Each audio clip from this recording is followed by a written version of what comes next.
আমার হাজবেন্ডের আসলেই অনেক কপালটা ভালো। বাবা-মায়ের কাছ থেকে আদর, ভালোবাসা, যত্নার্থী না পাইলে কি হইছে? তার খালাদের থেকে যেটা পায় এটা আলহামদুলিল্লাহ। হয়তোবা কোথাও আমি দেখিনি বা কেউ জানেও না যে খালারা এত পরিমাণ ভালোবাসতে পারে বা এত পরিমাণ স্নেহ, ভালোবাসা আগলে রাখতে পারে। সেটা জীবনে ১ম বার আমি আমার শ্বশুরবাড়ি থেকে দেখলাম।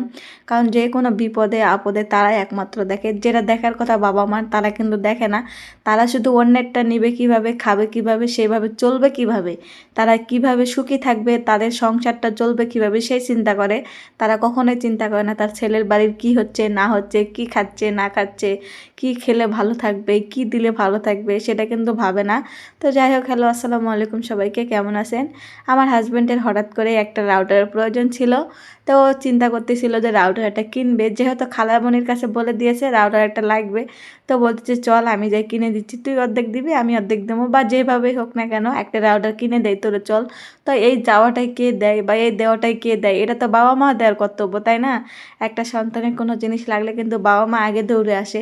সেই জায়গায় বাবা মা আসে না, বাবা মা কথাই বলে না, দেওয়ার কথা শুনলে ভয় করে বা বাড়িতে গেলেও ভয় করে যে এবার মানে ভাগ বসাতে এসেছে। কিন্তু তারা কিন্তু খালা হয়েও যতটা করে পরিমাণ, সেই পরিমাণ কেউ কিন্তু করবে না। তো যাই হোক, আমাদের ফাইনালি রাউটারটা কিনা হয়ে গেছে। কেনাকাটা শেষ, তার মধ্যে খালামণি বলতেছে চলো একটু টাইলস দেখে আসি। তো আমরা চলে আসছি টাইলসের দোকানে। তো যেহেতু একটু টাইলস দরকার ছিল, মানে টাইলস শর্ট পড়ছিল আর কি, সেজন্য টাইলসের দোকানে আসলাম।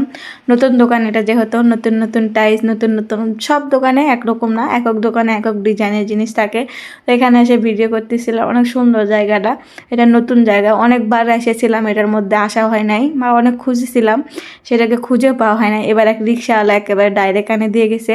আমাদের বাসার মধ্যে যে ফ্লোরের টাইলস লাগা হয়েছে এখানেও সেম ছিল, কিন্তু কালারটা একটু ডিফারেন্ট ছিল। তো সেটা আমি ঘুরে ঘুরে দেখতেছিলাম আর খালা শাশুড়ি বলতেছিলাম। তো উনি বলতেছিল যে হ্যাঁ এই টাইলসটা নয়, কিন্তু এই কালার একটু ডিফারেন্ট আছে। তো আরেক ফ্ল্যাটের জন্য এই কালারটা চুজ করা হয়েছে। তো আপনাদের কাছে কেমন লাগলো অবশ্যই কিন্তু কমেন্ট করে জানাবেন।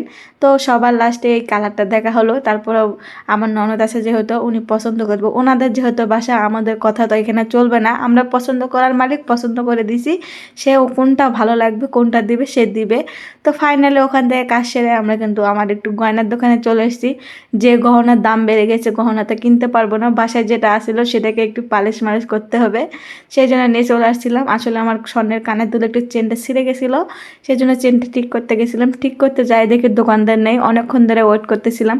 ওয়েট করার পর সে আসে, এসে বসে, বসার পরে আমাদেরকে বলতেছিল কি সমস্যা। তো আমরা দিছিলাম সে গয়নাটা ঠিক করতে। সব জায়গায় এমন কোনো জায়গা নাই যে সে যায় না। আমার খালা শাশুড়ি, এই খালা শাশুড়ি আপদে বিপদে সবসময়, এটা শুধু না আরও একটা আছে, উনিও থাকে কিন্তু উনি সামনাসামনি থাকতে পারেন না, উনি আড়াল থেকে সব কিছু করতে পারেন। আর ইনি সামনাসামনি থেকে করে, মনে হবে যে এটাই ওনার মা, মানে আমার হাজবেন্ডের মা বা আমার শাশুড়ি, যাই হোক যেটাই হোক না কেন আল্লাহর কাছে অনেক শুক্রিয়া যে শ্বশুর শাশুড়ির যে আদরটা পায় না, যে স্নেহটা পায় না, যে ভালোবাসাটা পাওয়ার কথা সেটা পায় না, যে জিনিসগুলি পাওয়ার কথা সেই জিনিসগুলি পায় না।